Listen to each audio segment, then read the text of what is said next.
Hi, this is Patrick from TechTheLead, and we are currently here at Sony Vision CES 2020. Now, you may be wondering, what is this? Why is there a car at Sony booth? Well, this is Sony's new prototype called the Vision S. And importantly, let's talk about prototypes for cars nowadays, because the automobile industry has really thought about what it means to be mobile. Many car companies are thinking about what they can do to make the driver and the passenger experience a lot better. And a lot of that comes down to the car itself and a little bit of entertainment systems. But what happens if Sony, a primarily creative entertainment company, works to make a vehicle for users? Well, this is what you get, the Vision S. Dan, roll the B-roll.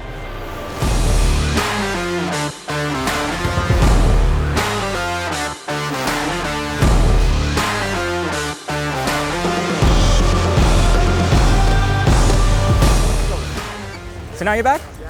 You saw the car? You liked what you saw? Well, let's talk about why this car was made. Sony had three things in mind when making the Vision S. The first thing I would say is really a personalized and entertaining car ride experience.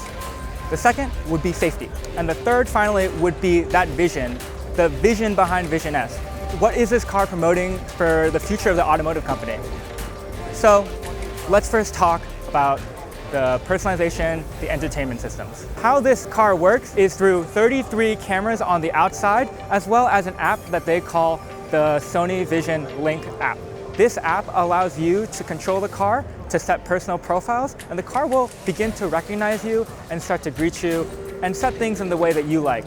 Whether that's your seat position or the way you drive, it'll start to recognize who is in the driving seat and cater to your particular needs.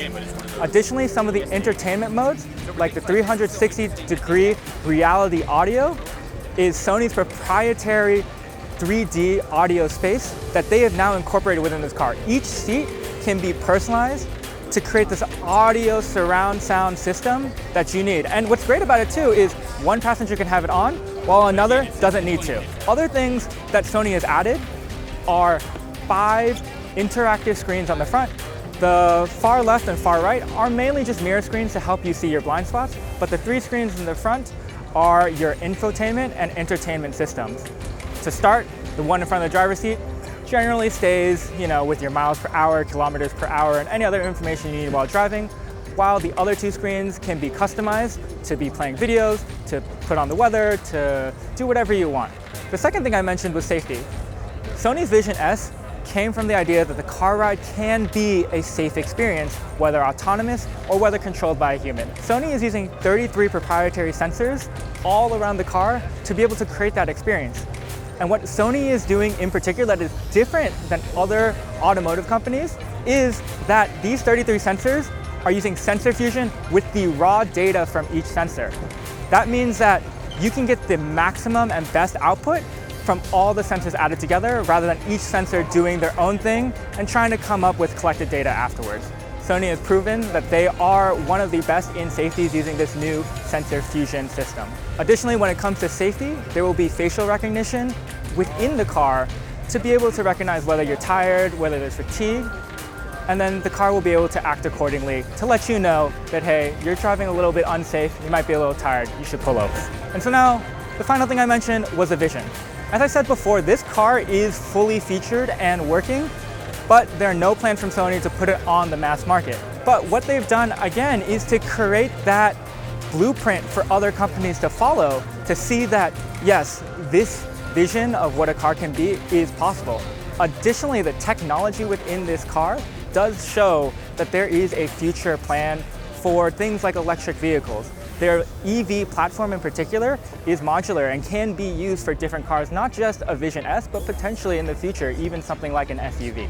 So not just for safety, but these 33 sensors can also be used for autonomous vehicle collision detection. Really, these sensors help Sony's car in autonomous mode keep enough distance and recognize cars around us so that this car is always in the safest position possible while still getting you to where you need to be. This car is fully operational for autonomous driving, level 2 and up. So there are some different things about this car than other cars that you might have already noticed. One, there are only 4 passenger seats. And that, I believe, is to create a better experience for each person within the car. No need to cram that fifth person in. And additionally, you'll see that there are really no rear view mirrors. Instead, they use two cameras that will transmit the blind spot images to these left and right screens within the car for crystal clear viewing of what is next to you. So if you like this material or you like this car, make sure to hit the subscribe button and the bell button to get notifications for all the great content coming from TechTheLead.